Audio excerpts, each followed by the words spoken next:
So our drive to the Cotswolds was just under 2 hours, which really wasn't that bad. It was incredibly grey though, so I do apologise for how bleak it looks. But soon after a very unscenic drive, we made it to the Cotswolds. And instantly, I fell in love with the place. After the week that I'd been having, it was exactly the place that I needed to be in. Everything just looked so cute and picturesque, and the most minor details caught my attention. For example, the textures. I mean, a lot of the buildings in London feel like they have no personality and they all kind of just look the same. But here, they do kind of look the same, but it's as if every building has its own story. It was just something I wasn't used to, and I just really appreciated the beauty of the place.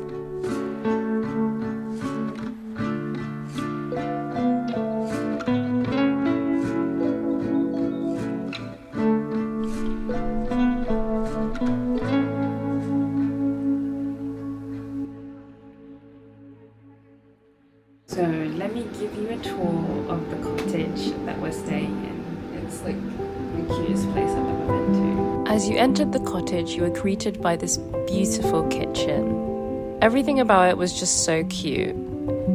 At the back of the kitchen, there was this beautiful bathroom. And then to the left was this cute dining room. The only words in my vocabulary are cute and beautiful at this point. It then led on to this beautiful living room, which was very, very cute. And upstairs were the 2 bedrooms. I completely forgot to film them, so I apologise. I appreciated every little interior design choice within the cottage. It really made me appreciate the space a lot more. Ever since we arrived, I had been desperate to enjoy a mindful cup of tea just by the stream opposite our cottage. So the next morning, I made myself a cup of tea and enjoyed it outdoors. I'm having my tea. I'm looking at this beautiful stream. I mean, I'm very conscious of the fact that I am filming a video, and I'm also conscious of all these other things like, gotta make sure that my camera doesn't get rain on it, and also fucking, I don't know, like, I think I started my period because I've got cramps. I haven't checked yet. I don't know, I'm just trying to take in the Cotswolds because it's so pretty and picturesque. I feel like I'm in that film, what's it called? That film with Cameron Diaz and Jude Law. It's not Love Actually. What the fuck is it called? Christmas, fuck. What was it called? It's not gonna come. Ending? It's like on the tip of my tongue. I can see the poster as well. I can see the poster in my head. And the only thing about this road is that like there isn't pavement, so you have to get out of the way when cars drive up and down here. So you kind of have to be on alert when you're in the middle of the road. Like there is another car coming, for example. I still can't remember what the fuck that film is called. I have to get out of the way. What the fuck is the name of that film?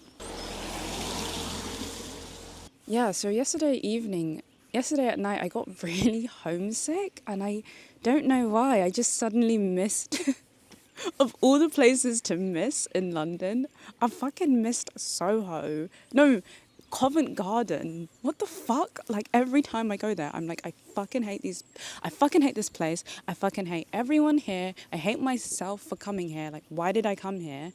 But last night, I couldn't stop thinking about chai, guys, and how much I wanted a chai to comfort me. I don't know why. Like, it was very fucking bizarre. I'm not gonna lie, I started shedding some tears at some point. I think to provide context to that is that, like, I get a really strong sense of anxiety when I'm really far from home. It's not like I'm in Bali or something where, you know, it's gonna take such a long time to get back to London. I don't know, it's just like when I'm far from home, I just feel really unsafe and insecure. Not in the sense of like insecurity in my appearance, but like, yeah, I just don't feel that sense of security because I'm like, okay, if something happens, I don't know where the nearest hospital is. I don't know anyone around this area that could help me.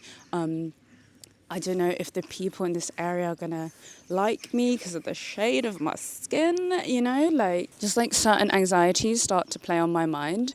And sometimes they manifest themselves into physical symptoms, such as like panic attacks or anxiety attacks. And I think, Do you know if there's anywhere where we park? Is it up on the... I don't know how to describe it, but back up that way. Right, okay, up the hill? Yeah, Okay, yeah. cool. Thanks so much. It's all right. Sorry, I got distracted by that social interaction. Sometimes these intense thoughts manifest itself into physical symptoms such as like panic attacks or anxiety attacks, and I'll feel breathless, I'll feel dizzy, I'll have chest pains. And I think when I go away, I'm more so afraid of my thoughts triggering something physical. Like yesterday I was feeling some chest tightness and I was like, shit, I hope I don't, have a panic attack that's like really traumatizing. I hate having panic attacks. It's quite rare for me to have one, but when I do have one, it's quite traumatic. So genuinely, like I'm not even throwing the word trauma around, like it will scar me and I will be too scared to go to the place where it happened or just travel in general. This was meant to be a reflective, present tea session where I just stare at the river and think about life. But instead I've just been fucking talking about anxiety and panic attacks, and I did not want to do that. Oh, there's like a Ferrari coming by. Oh, it is a Ferrari. I'll show you. Nice. You know what I've never understood?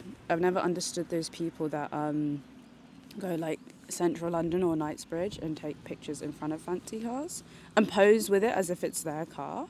Like, I get like taking a picture with the car and being like, this is a cool car, this is the X5 1000. But like, but I don't really understand like pretending it being your car. My tea is now like lukewarm. It's not even lukewarm, it's fucking cold. So let's go back, but it was nice talking out my feelings, I guess. The one thing that I do think about though when I go on holiday, but it can be any destination, is that like I can't believe people live here, like they have everyday lives here, because obviously you're living your life, you only think about where you live in your existence, but when you come to somewhere that's so different from your normal, it's just like hard to conceptualize that people actually live their life. I don't know. I'm not a philosopher, so I'm not really, or I don't know if this even falls under the fucking category of philosophy, but like I'm not good at sort of verbalizing existential thoughts. But it's just so weird to think about how like, yeah, in this area there's only one local shop within like fucking miles of this cottage, and you're not gonna find like your desired sort of food choices or anything. You're just gonna have to put up with what's there, and like if you want to take a quick trip to Nando's or something, like obviously you're not really gonna get that here. And it's just so interesting to think about how the conveniences or like the sort of things you're used to in London, it's just not accessible here.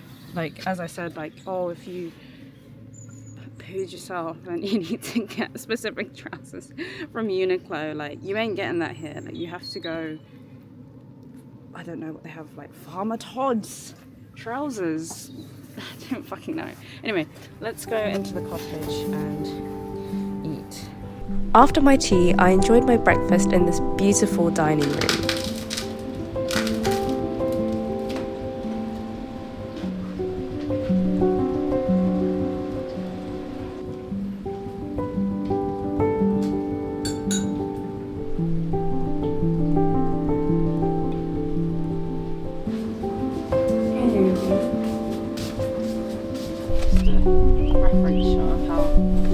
Wait, is it recording? Yeah. Okay.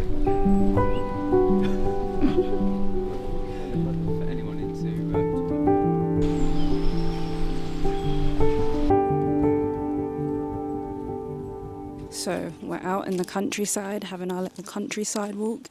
I'm not gonna lie, it's not the most enjoyable of walks because it's raining and the mud is so slushy. I don't even know if that's like a way you can describe mud. It's so muddy and I guess slushy that you really have to focus on not slipping. So I can't really take in the scenery. Also, it's not that scenic, I'm not gonna lie, it just feels like a forest.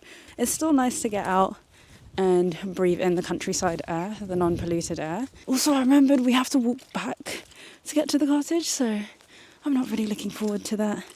But at least I'm getting my steps in, so yeah.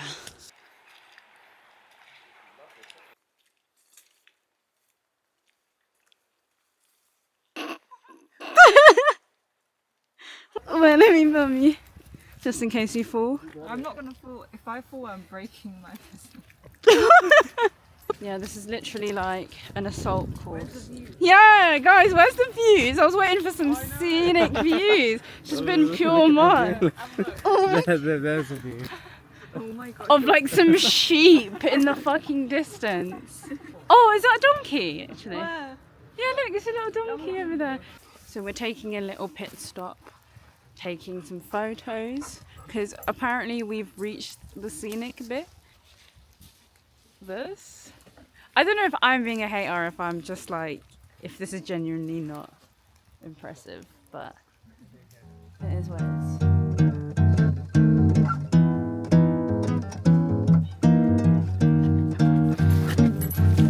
Oi! Deixa que o amor invade a porta da tua casa. Deixa que o carinho seja o beijo de uma flor. Deixa que o amor invade a porta da tua casa. Deixa que o carinho seja o beijo de uma flor. Desde pequenino que eu sei que o amor é cura, amolece a dor e ingratidão. Desde pequenino que eu sei que o amor perdura, basta ter carinho e compreensão. This walk, we committed to it. It's become a lot more entertaining in terms of the views, but I am very much ready to end this walk and go home because I'm bored and I've seen enough nature, gotten enough perspective, reflection. Yeah, I just want to sit with a cup of tea by a cozy warm fire and maybe read a book or something. I think also the weather just doesn't help. It's not super miserable, like it's raining and shit, but if it was sunny, I think I'd feel more motivated to continue this walk or go for an even longer walk, because there were 3 routes that we could have picked from that our Airbnb host mapped out for us in this little book. There was a short walk that was like 20 minutes. There was this walk, which is like 45 minutes to an hour, and then like a 2 to 3 hour walk. So we went for like the mid-tier 45-minute walk.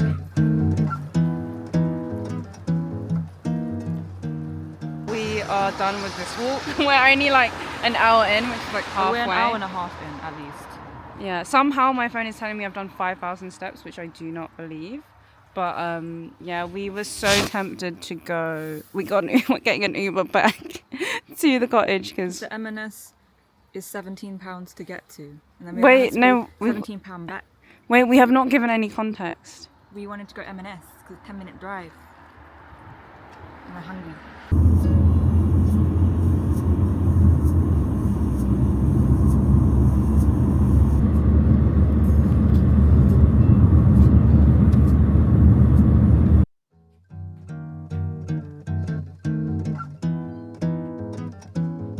So we just got back from our walk. We got our cup of tea and our biscuits, and it feels so good to just sit down. I just love looking out that window. It's just so pretty and scenic. And I like how we're slightly below ground. Are we? I don't know. I think so. Yeah, we are like a little bit dipped in. Bit sunken. Bit sunken, yeah. Bit dipped in. In the end, I ended up having a lovely, restful weekend in the Cotswolds. I got to enjoy some time away from London, detox from my phone, and just be present with friends. This experience made me realise that I should do getaway trips more often, but first I need to get my driver's license.